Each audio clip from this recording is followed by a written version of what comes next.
우리 아이는 이렇게 놀기만 해서 괜찮을까? 뒤처지진 않을까? 걱정이 안 된다면 거짓말일 겁니다. 아이들의 놀이가 학습으로 연결되는 원리를 제가 설명해 볼게요. 아이의 관심을 파악하기 위해서는 해보세요.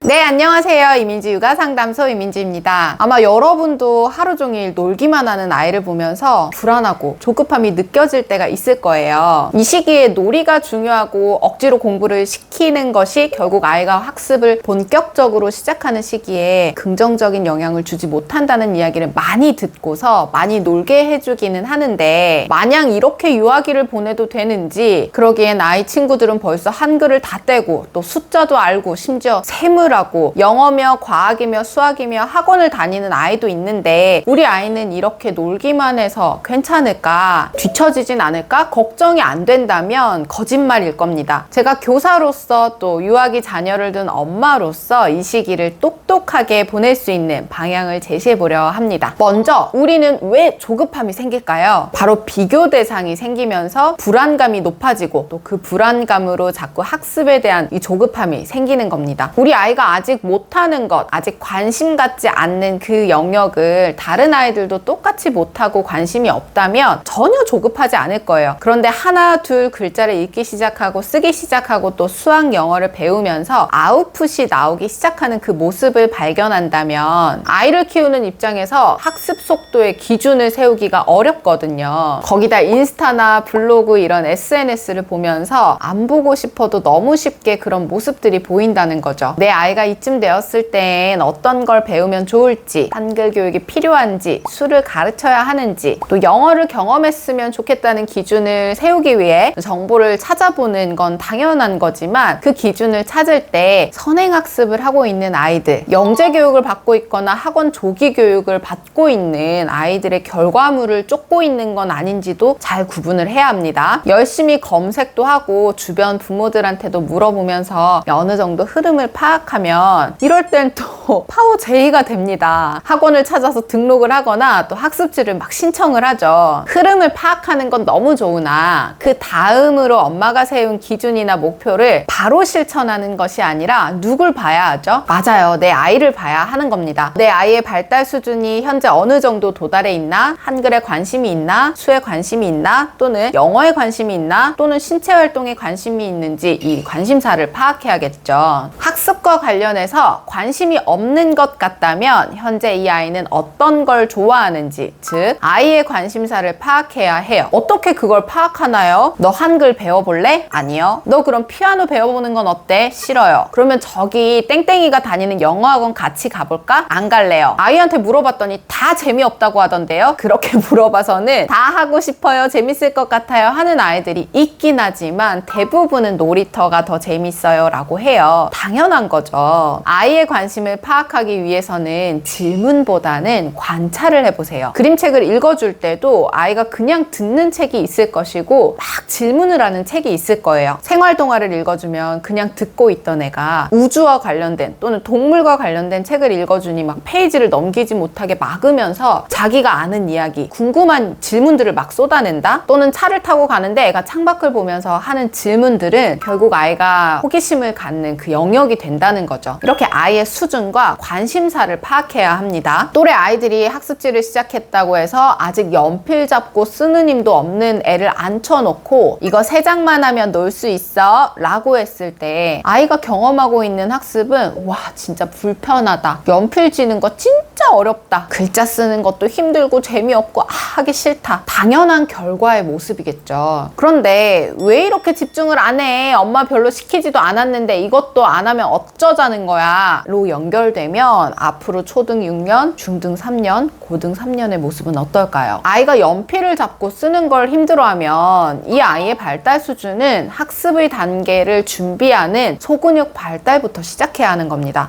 그러면 아직 저희 아이는 한글은 아닌 거죠? 이렇게 놓아버릴 수 있는데요. 쓰기 준비를 위한 소근육 활동을 시켜줘야 되고 또 읽기 준비를 위한 글자 노출과 이 글자에 호기심을 갖고 관심도 가질 만한 환경을 환경을 조성해 줘야겠죠. 아이들의 놀이가 학습으로 연결되는 원리를 제가 설명해 볼게요. 우리가 텐트를 칠 때 한쪽 폴대만 설치한다고 해서 쫙 당겼을 때 텐트가 완성이 되나요? 아니죠. 사방의 모서리를 잡고 폴대를 최소 4개는 세워줘야 균형 있게 텐트의 형태가 나올 수 있잖아요. 이때 폴대가 4개일 때보다는 6개, 6개일 때보다는 8개일 때 폴대 높이가 또 짧은 것보다는 길 때 크고 단단한 텐트를 완성시켜 주겠죠. 아이들 각자가 가지고 있는 폴대가 바로 그 아이들이 가진 관심사와 호기심이 되는 건데요. 다양한 놀이 경험을 통해 내가 뭘 좋아하고 내가 어떤 것에 호기심이 있는지를 알고 그 자원이 되는 관심과 호기심의 폴대를 많이 모아두면 그것을 펼쳤을 때 크고 단단하고 멋진 텐트가 완성될 수밖에 없는 거죠. 그러기 위해서는 많은 경험치를 제공하고 그 안에서 아이가 가지고 있는 자원을 잘 끌어주는 것이 유아기 그리고 최소 초등 저학년까지는 반드시 부모가 해야 할 일이라고 여겨야 합니다. 자, 다시 돌아와서 우리 아이가 놀기만 해도 괜찮은 걸까요? 흙만 파고 놀도록 하는 것이 아니라 여기 흙을 파면 뭐가 나올까? 관심과 호기심이 확장될 수 있도록 해준다면 전혀 불안하지 않아요. 진짜 아이는 매일 흙만 파고 있고 엄마는 벤치에 앉아서 휴대폰만 하고 있다면 당연히 불안할 수밖에 없지만 오늘 그래도 나는 일정 시간 아이를 잘 관찰했고 아이가 보고 있는 시선을 따라 가봤고 또 아이의 생각을 들여다보았다면 그렇게 놀았다면 전혀 조급해하지 않아도 된다는 거죠. 당장 학습과 공부보다 중요한 것들은 무엇일까요? 유아기의 두뇌는 놀이를 통해서 더 활발하게 자란다는 것은 이미 수많은 연구 결과로 나와 있죠. 저도 정말 1000명 가까이 되는 아이들을 가르쳐 봤지만 앉혀놓고 학습을 시키는 것만으로는 더 깊이 있게 들어갈 수 있는 호기심과 탐구력을 키워줄 수가 없어요. 예를 들어 수학적 탐구 영역에서 도형을 가르치려고 학습지를 펼쳐서 이건 사각형이야, 이건 삼각형이야, 이건 입체 도형이야 라고 가르치는 것보다는 아이 본인이 블록 놀이를 하고 퍼즐을 맞추기를 하고 구성 놀이를 충분히 경험하면서 공간 지각력을 키워주고 수학적인 사고력도 키워주는 것이 훨씬 도움이 되겠죠. 과학은 특히 더 그렇겠죠. 이 실험을 통해 어떤 원리를 알게 되었나요? 라는 질문에 대한 답을 잘 하려면 과학적인 탐구력, 즉 과학에 대한 호기심으로 이 실험이 재미있어야 하고 또 그 원리가 궁금해야 하는 거죠. 자연에 뛰어다니면서 이건 뭘까? 저건 뭘까? 나뭇잎 색깔이 변했어. 비 오는데 지렁이랑 달팽이들이 엄청 많아. 미끄럼틀 경사가 높아서 속도가 엄청 빠르다. 세상이 즐겁고 궁금해야 그 과정을 즐길 수 있게 되고 잘할 수 있게 되는 거겠죠. 마냥 놀아야 합니다가 아니라 놀이 과정을 통해서 세상을 배우는 그 시간이 너무나 중요하다는 것을 알아야 합니다. 만약 그것을 부모인 내가 맞벌이를 하고 있거나 연령이 너무 차이 나는 동생이 있어서 아니면 이게 설명을 들어도 도저히 그림이 그려지지 않고 방법을 모르겠어서 해주지 못하는 상황이라면 사실은 주변에 찾아보면 이런 경험을 할 수 있는 프로그램도 있고 체험활동도 있고 주입식으로 하는 학습이 아닌 센터들도 있고 주말을 활용해도 되거든요. 제가 실천하고 있는 평일 하원 후에 일부 언어 활동을 예를 좀 들어보자면 이제 만 5세인 제 아이는 글을 읽고 쓰는 과정을 즐기는 단계가 되었는데요. 받아쓰기를 시키면 아이들이 10개 정도의 낱말을 글자로 쓰죠. 그걸 매일 시키기 위해서 엄마는 부단한 인내심을 가지고 하기 싫어하는 아이들을 이끌어야 해요. 저는 받아쓰기를 시키고 싶으면 받아쓰기의 목적인 낱말 쓰기를 좀 즐겁게 시킬 수 있는 놀이를 활용해요. 어제 하원하고 놀이터 신나게 뛰어놀다 들어와서 저녁 먹고 했던 놀이가 바로 빙고 게임인데요. 빙고 게임을 하면 3, 3, 9칸 또는 4, 4, 16칸 수준으로 하거든요. 과일 주제나 곤충 주제, 아이가 좋아하는 과자 이름 이런 주제들로 빙고 게임을 하는데 일단 자기 빙고판 칸에 한글을 써서 낱말을 다 채워야 그 게임을 할 수 있게 되죠. 그리고 처음 빙고 게임의 원리를 이해하면 얼마나 재미있어요. 그러니 앉은 자리에서 3판, 4판은 기본으로 하거든요. 3칸, 3칸, 9칸 쓰기를 한다면 36개의 단어를 자발적으로 쓰는 거고 4칸, 4칸, 16칸짜리 게임을 4번 하면 60개가 넘는 낱말을 자발적으로 쓰는 겁니다. 합니다. 받아쓰기 6장을 하는 정도죠. 그냥 아이를 앉혀두고 60개의 단어를 불러주면서 받아쓰기를 시키면 가능할까요? 즐거울까요? 아마 울고불고 짜증내고 엄마는 화내고 난리가 날 겁니다. 그런데 빙고 게임은 다음날 하원하고 오면 또 하자고 하고요. 아빠가 퇴근하고 오면 또 하자고 합니다. 억지로 받아쓰기를 시킬 필요가 없는 거예요. 여기서 아이들이 행복한 이유가 또 하나 있는데요. 엄마는 빙고 게임이 재미있어서 하는 건 사실 아니에요. 한글을 쓰게 하고 싶어서 하는 거지만 결국 아이들에게 한글을 가르치는 놀이이기 때문에 엄마도 좀 열심히 참여를 하거든요. 그런데 아이 입장에서는 학습지 3장 풀기 또는 받아쓰기 같은 걸 할 때는 엄마와 함께 노는 시간이라 느껴지진 않거든요. 부모와 함께 하는 시간이 아이들은 늘 좋아요. 그리고 늘 고파요. 엄마 아빠와 함께 노는 시간을 싫어하는 아이들은 없을 거예요. 이런 식으로 아이도 즐겁게 놀면서 한글 놀이를 하고 엄마도 즐겁게 한글을 가르치는 과정을 충분히 할 수 있는 거거든요. 막연하게 학습보다 놀이가 중요합니다 라는 메시지로 불안함을 느끼거나 또 조급함을 느끼지 마시고 크고 단단하고 멋진 텐트를 짓고 있는 과정이라는 것을 명심하시고 놀이 시간이 헛된 시간이 아님을 또 기억하시면서 최대한 많은 폴대를 찾기 위해 노력해 주신다면 좋을 것 같습니다. 오늘 영상 보시고 궁금한 점은 꼭 댓글 남겨주세요. 제가 답변을 드릴 수도 있고 또 아이들에게 실천해야 하는 그 과정에서 궁금한 부분 내용들을 알아야 또 여러분들이 제대로 실천할 수 있기 때문에 제가 쫙 보고 정리해서 또 자세히 설명을 드리도록 하겠습니다. 오늘 영상도 도움되셨기를 바라면서 구독과 좋아요 알림 설정 잊지 마시고요. 저는 다음 주에 또 유익한 육아 정보로 찾아뵐게요. 안녕.